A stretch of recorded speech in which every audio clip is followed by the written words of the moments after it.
Hello everyone, I am Saras Rao. Today I will be discussing on nitriding.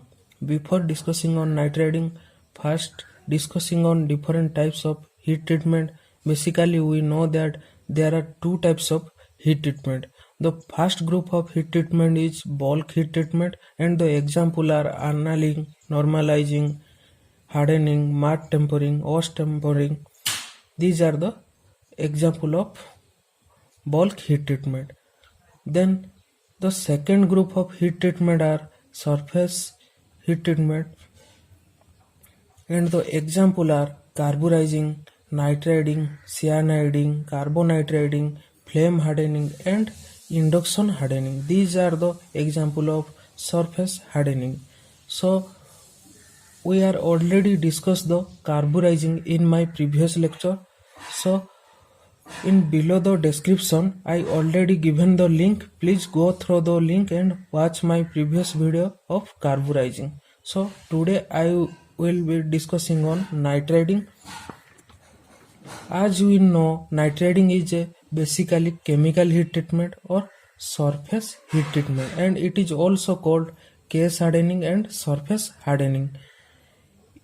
In this case we basically introduce nitrogen into the surface of the component. As you know, the carburizing process we basically introduce carbon into the surface of steel, but in this case we use basically nitrogen.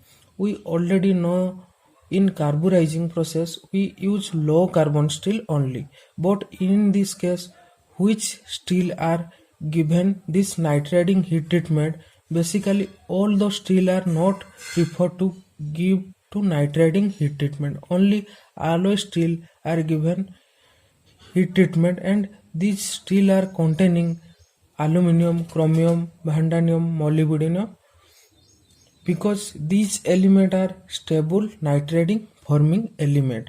It is the most important thing of nitriding.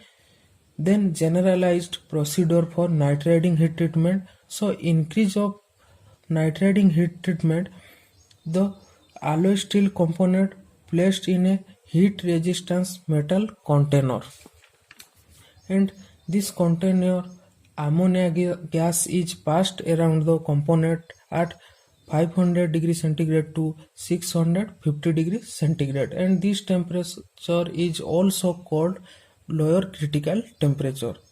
Then at this temperature ammonia gas dissociated means decomposes. The ammonia gas decomposes into nitrogen and hydrogen. Just see the reaction. 2NH3 gives rise to 3H2 plus 2N. Then the atomic nitrogen is diffused into the surface layer of the component. In nitriding heat treatment, time varies from 21 hour to 100 hour depending on desired case depth and size of the component. So it is a time taking process.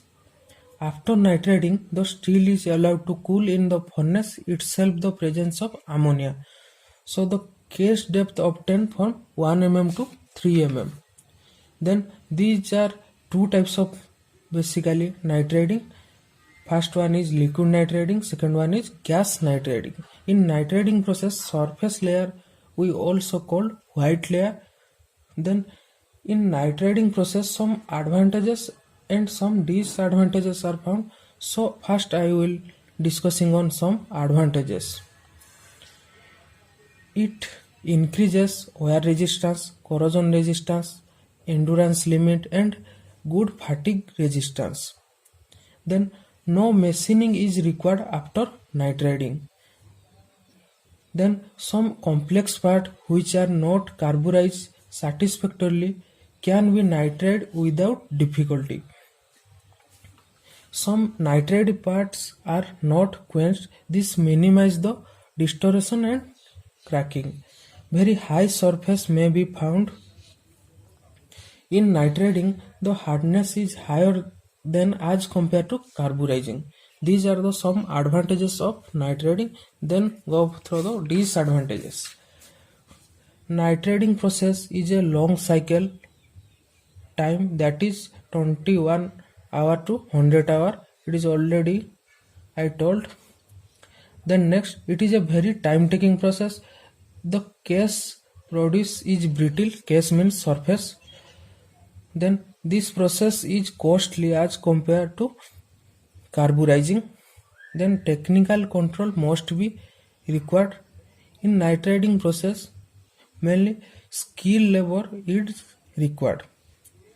These are the some disadvantages. Then the application. Nitriding is used during manufacturing cylinder liners, cam valves parts, machine tool, gear, camshaft, crankshaft, axle, extrusion die, forging die, coating tool. These are the application of nitriding heat treatment. Thank you.